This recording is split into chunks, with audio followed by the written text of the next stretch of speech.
اعوذ باللہ من الشیطان الرجیم، بسم اللہ الرحمن الرحیم۔ تمام سننے اور دیکھنے والوں کو السلام علیکم۔ دوستو، آج میں آپ کے سامنے حاضر ہوا ہوں ایک نئی ویڈیو کے ساتھ کہ بار بار گناہ اور بار بار استغفار کرنے والے۔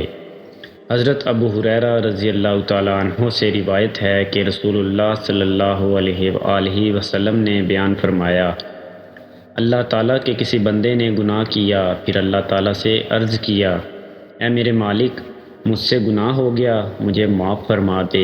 اللہ تعالیٰ نے فرمایا کہ کیا میرا بندہ جانتا ہے کہ اس کا کوئی مالک ہے جو گناہوں کو پکڑ بھی سکتا ہے اور معاف بھی کر سکتا ہے؟ میں نے اپنے بندے کا گناہ بخش دیا اور اس کو معاف کر دیا، سبحان اللہ۔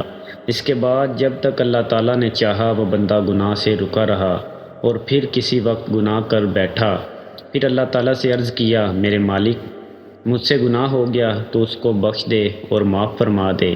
تو اللہ تعالیٰ نے پھر فرمایا، کیا میرا بندہ جانتا ہے کہ اس کا کوئی مالک بھی ہے جو گناہوں قصور معاف بھی کر سکتا ہے اور پکڑ بھی سکتا ہے؟ میں نے اپنے بندے کا گناہ معاف کر دیا۔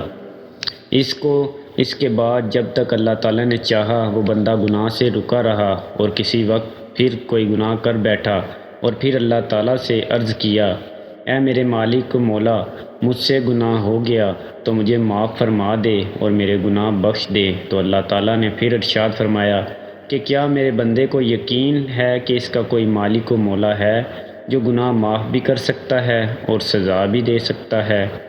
میں نے اپنے بندے کو بخش دیا، اب جو اس کا جی چاہے وہ کرے، سبحان اللہ۔ تو دوستو، ہم آج کل گناہ تو کر لیتے ہیں لیکن اپنے رب سے معافی طلب نہیں کرتے۔ ہمیں چاہیے کہ ہمیں اپنے گناہوں کی معافی اپنے رب سے مانگنی چاہیے، اور ضرور مانگنی چاہیے، اور ہمیں اپنے گناہوں سے توبہ کرنی چاہیے۔ ایسا نہیں کہ ہم توبہ کر کے پھر گناہ کریں، لیکن ہمیں پکی توبہ کرنی چاہیے گناہوں سے کہ ہم یا اللہ اب یہ گناہ نہیں کریں گے۔ تو دوستو، آپ کو میری ویڈیو اچھی لگی ہو تو ویڈیو کو لائک اور شیئر ضرور کریں، اور اپنے دوستوں کے ساتھ شیئر ضرور کریں، اور جن لوگوں نے ابھی تک ہمارے چینل کو سبسکرائب نہیں کیا ہے وہ ہمارے چینل کو ضرور سبسکرائب کر لیں۔ نیکسٹ ویڈیو تک کے لیے اللہ حافظ۔ اپنا اور اپنے اہل و عیال کا خیال بھی رکھیے گا، اور ہمیں بھی دعاؤں میں یاد رکھیے گا۔ اللہ حافظ۔